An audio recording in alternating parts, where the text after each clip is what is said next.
आश्रम के सभी बच्चे जब दूसरे कामों में लगे होते थे तो एक बच्चा कोने में बैठा चुपचाप अपने आप में खोया रहता था।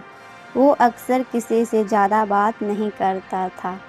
आश्रम की सभी जिम्मेदारियां पूरी करने के बाद जहां सभी बच्चे पूरे दिन की घटनाओं की चर्चा करने लगते थे, वहीं पर वो बच्चा शांत रहने वाला एक बरगद के पेड़ के नीचे बैठकर ध्यान करने लगता। सभी बच्चों को आश्चर्य होता था क्योंकि उसका कोई दोस्त नहीं था। वो अक्सर आश्रम में अकेला ही घूमता रहता था। ये देखकर उसके गुरु को बड़ी प्रसन्नता होती थी। उसे लगता था कि कोई तो है आश्रम में जो मौन यानी कि चुप रहने की ताकत को समझता है, उसके महत्व को समझता है। आश्रम के बारे में जब भी कोई ज़रूरी निर्णय लेना होता था तो उसकी राय लिया करते थे, लेकिन यही बात गुरु के एक शिष्य को बड़ी खटकती थी क्योंकि वो गुरु जी का प्रिय शिष्य बनना चाहता था। इसलिए वो गुरु जी के सामने दूसरे बच्चों के कामों में कुछ न कुछ कमियां निकालता रहता था, जिससे गुरु जी उसे महान समझने लग जाएं। अक्सर वो अपनी जिम्मेदारियां पूरी तरह से निभाने का दिखावा भी करता था, चाहे उससे कोई सलाह ना भी मांगे, लेकिन फिर भी वो उन्हें अपनी सलाह देता रहता था। वो बहुत ही बातूनी शिष्य था और आश्रम के बच्चों में बहुत प्रसिद्ध भी था क्योंकि वो सबसे हंसी मजाक करता रहता था, उनसे दिन भर बातें करता रहता था। इसलिए उसकी सबसे दोस्ती हो गई थी। लेकिन जब आश्रम के गुरु उसकी राय ना लेकर दूसरे बच्चे की राय लेते थे तो ये बात उसे बड़ी खटकती थी। उसे ये लगता था कि वो उस दूसरे बच्चे से ज़्यादा बुद्धिमान है, लेकिन गुरुजी फिर भी उसकी तरफदारी करते हैं। ऐसा नहीं था कि गुरुजी को बातूनी शिष्य के स्वभाव के बारे में पता नहीं था, लेकिन गुरुजी उसे अपने तरीके से सीख देना चाहते थे ताकि उसकी ज़्यादा बोलने की आदत, दिखावा करने की आदत, दूसरों में कमियां निकालने की आदत हमेशा के लिए ख़त्म हो जाए और वो मौन रहकर ध्यान की गहराइयों को छुपाए। असल में हर सच्चे गुरु की यही इच्छा होती है। वो किसी तरीके से उस बातूनी शिष्य को एहसास कराना चाहते थे कि चुप रहने से ही उसे असीम सत्य को जाना जा सकता है। उस विराट का एहसास चुप होकर ही किया जा सकता है। एक दिन गुरु जी को एक तरीका सूझा। उन्होंने आश्रम के सभी बच्चों को अपने पास बुलाया और कहा कि मैं तुम सभी को दो दो हिस्से में बांटकर अलग अलग गांवों में भिक्षा मांगने के लिए भेज रहा हूँ, और जो भी दो बच्चे सबसे ज़्यादा भिक्षा मांग कर लाएगा उन दोनों को आश्रम की सभी जिम्मेदारियां निभाने का मौका दिया जाएगा। अपनी बात जारी रखते हुए गुरु ने बताया कि भिक्षा मांगने से हमारा अहंकार खत्म होता है, इसलिए हर शिष्य पूरे मन से भिक्षा मांगे। कोई भी इस काम को औपचारिकता में ना ले, वरना तो वो अपने जीवन का बहुत बड़ा ज्ञान खो देंगे। आश्रम के गुरु जी ने जानबूझकर बातूनी शिष्य और चुप रहने वाले शिष्य की जोड़ी बना दी।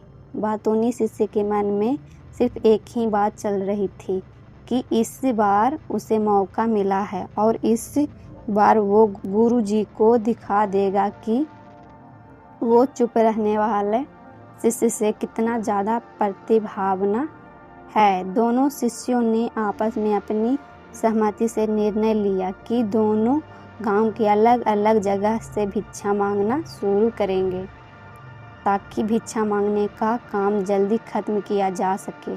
चुप रहने वाला शिष्य हर द्वार पर जाकर अपने हाथ जोड़कर अपना भिक्षा का पात्र उनके सामने कर देता। उसके चेहरे पर एक सादगी और उसकी आंखों में एक एकांत होता था, जिससे भिक्षा देने वाले उसे भिक्षा देकर अपने आप को अनुग्रहित समझते थे। वहीं पर दूसरा बातूनी शिष्य हर द्वार पर जाकर उनको कुछ न कुछ ज्ञान देने लगता था, जिससे ज़्यादातर लोग उसे बिना भिक्षा दिए ही लौटा देते थे। पूरे गांव में भिक्षा मांगकर जब दोनों गांव के बीच में मिले तो बातूनी शिष्य ने देखा कि चुप रहने वाले शिष्य के पास उनसे दुगनी भिक्षा थी। ये देखकर उसे मन ही मन बहुत ठेस पहुंचा। लेकिन जब वो दोनों भिक्षा का सामान लेकर आश्रम की तरफ जा रहे थे, तब बातूनी शिष्य को एक चालाकी सूझी। उसने चुप रहने वाले शिष्य से कहा कि हमें अपनी भिक्षा एक ही थैले में डाल लेने चाहिए।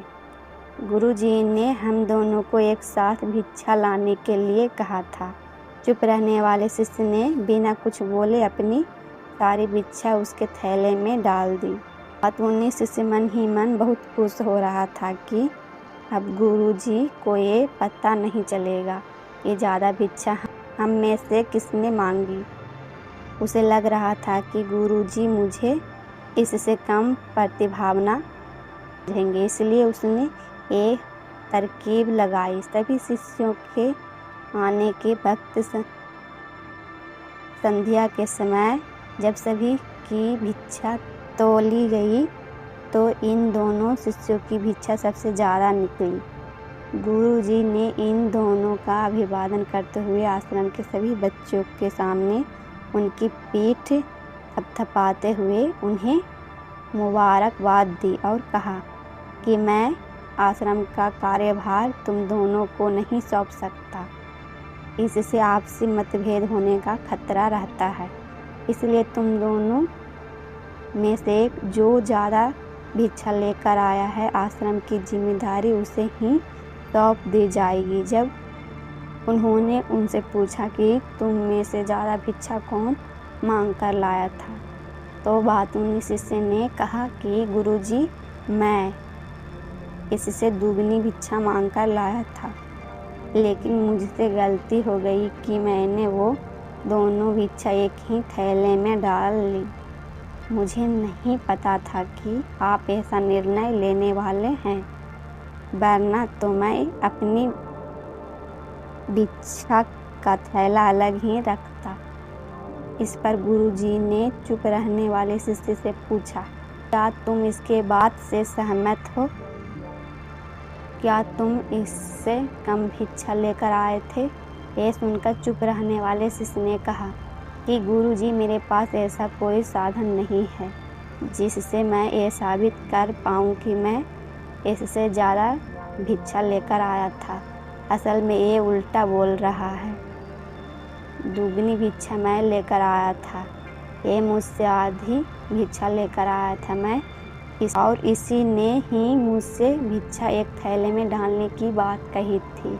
आश्रम से कुछ दूरी पर एक पहाड़ी थी जिसके पीछे सूरज अभी संध्या के समय ढल रहा था। गुरु जी को पता था कि सच कौन बोल रहा है, लेकिन बाकी बच्चों के सामने सच साबित करने के लिए उन्होंने उन दोनों से एक सवाल पूछा, पहाड़ी पर तुम्हें क्या दिखाई दे रहा है? यह सुनकर बाचाल शिष्य झट से बोल पड़ा कि गुरुजी, पहाड़ी के पीछे सूरज अपना रंग बिखेर रहा है। आसमान में ललिमा छाई हुई है, ये बहुत ही सुंदर दृश्य है। वो तो और भी बहुत कुछ कहना चाहता था, लेकिन गुरुजी ने उसे चुप करते हुए दूसरे शिष्य से जवाब जानने के लिए जब उसकी राह देखा तो उसकी आंखों में आंसू भरे हुए थे। श्रद्धा, भक्ति और प्रेम से उसकी आंखें भर आई थी। गुरुजी को उससे पूछने की ज़रूरत ही नहीं पड़ी। गुरुजी ने सभी बच्चों को संबोधित करते हुए कहा कि मैंने सवाल किया था कि पहाड़ी के पीछे तुम्हें क्या दिखाई दे रहा है। ज़्यादातर लोगों को यही दिखाई देगा कि एक बहुत ही सुंदर दृश्य है, लेकिन मज़े की बात ये है कि सुंदरता बोलकर नहीं बताई जा सकती, उसे महसूस किया जा सकता है और सामने वाला उस सुंदरता को आपकी आँखों में देख पाता है। चुप रहने वाले शिष्य की तरफ इशारा करते हुए गुरुजी ने कहा कि असल में सुंदरता इसी बच्चे ने देखी है। दूसरे बच्चे ने सिर्फ सुंदरता की उपव्याख्या की है, लेकिन इनसे वास्तविकता में उस सुंदरता को महसूस किया है। अपने आप को ऊंचा दिखाने की सभी कोशिश नाकाम होती देख बचाल शिष्य वहीं पर फूट फूट कर रोने लगा। उसको चुप कराते हुए गुरुजी ने कहा कि बेटा, मुझे पहले ही पता था कि तुम झूठ बोल रहे हो, लेकिन मैं तुम्हें उस झूठ का एहसास कराना चाहता था। सभी बच्चों को संबोधित करते हुए गुरुजी ने बताया कि शब्द जाल की तरह होते हैं। हमारे ज़्यादा बोलने की वजह से बहुत सारी समस्याएं पैदा होती हैं। जब कोई आदमी एक बात को बढ़ा चढ़ाकर बोल देता है तो उसे सिद्ध करने के लिए वो शब्द के जाल में फंसता चला जाता है और इसी वजह से अंतर्मुखी होने की बजाय वो वही मूर्खी होता चला जाता है। वहीं पर जिस भी व्यक्ति को अपनी अंतर यात्रा करनी होती है उसे सबसे पहले चुप रहना सीखना होता है। ज़रूरत से ज़्यादा बोलना या फिर हर वक्त बोलते ही रहना, ये सब हमारी अंदर यात्रा में बाधा बन जाती है। जब आप चुप रहने का अभ्यास करते हैं तो आप अपने साथ वक्त बिताने लगते हैं, जिससे कि आप अपने एकांत को जान पाते हैं। और एक बार अगर मन में एकांत स्थापित हो जाए तो आपकी आँखों में, आपके चेहरे पर वो सादगी, वो एकांत, वो स्पष्टता की झलक, सब कुछ सामने नज़र आने लगता है। कुछ साबित करने को नहीं रह जाता, कुछ बताने को नहीं रह जाता, सब कुछ आँखों में देखा जा सकता है। चुप रहने वाले शिष्य की तरफ इशारा करते हुए गुरुजी ने कहा कि अभी जो दृश्य है इस बच्चे ने देखा, वो ज़्यादा बोलने वाला आदमी नहीं देख सकता।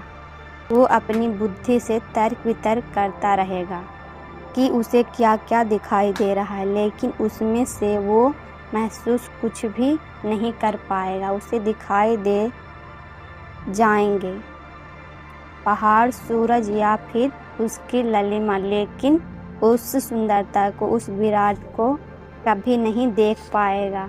अगर चुप रहने की कला सीखनी है तो तुम्हें सबसे पहले एक बात ध्यान रखनी होगी कि तुम्हें किसी को भी प्रभावित करने की कोशिश नहीं करनी है। ज़्यादातर लोग इसी वजह से ज़्यादा बोलते हैं क्योंकि वो दूसरों को प्रभावित करना चाहते हैं, अपने आप को साबित करना चाहते हैं और उस साबित करने के चक्कर में वो शब्द के जाल में फंसते चले जाते हैं और धीरे धीरे वही उनकी आदत बन जाती है। अगर कोई व्यक्ति दूसरों को प्रभावित करना चाहता है तो वो कितने लोगों को प्रभावित कर पाएगा, उसकी ये भूख बढ़ती जाएगी और वही संसार में सभी को कभी भी प्रभावित नहीं कर पाएगा।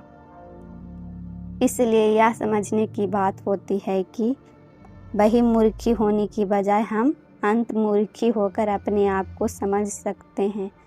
अपनी बातों को ख़त्म करते हुए गुरुजी ने अपना आखिरी संदेश दिया। उन्होंने बताया कि अगर कोई व्यक्ति ज़्यादा समय तक चुप नहीं रह सकता तो उसे थोड़े समय से अभ्यास करना चाहिए। निश्चित संकल्प लेकर किसी व्रत की भांति दिन में कुछ समय या फिर हफ्ते में कुछ समय या फिर 2 दिन चुप रहने का अभ्यास ज़रूर किया जाना चाहिए। इससे हमारी चुप रहने की आदत धीरे धीरे खुद ब खुद पनपने लगती है, क्योंकि एक बार जब हम चुप रहने लगते हैं तो हमें चुप रहने का आनंद पता चल जाता है। उसके बाद हमें प्रयास नहीं करना पड़ता, बल्कि हमारा मन आनंद की तरफ अपने आप बढ़ता चला जाता है। चुप रहने की कला सीखने के बाद आपकी बुद्धिमानी और आपकी स्पष्टता दोनों में बहुत ज़्यादा फायदा होगा। वास्तविकता में जिसे दर्शन कहते हैं वो मौन रहकर ही किया जा सकता है। इसके बाद सभी बच्चों से कुछ समय चुप रहने का संकल्प लेकर गुरुजी ने अपनी बात खत्म कर दी और सभी बच्चे रात्रि भोजन करने के लिए एक साथ भोजन कक्ष में पहुंच गए। तो दोस्तों, कैसी लगी ये कहानी आपको कमेंट सेक्शन में ज़रूर बताना। तो मिलते हैं किसी अगली कहानी में, तब तक के लिए अपना ख्याल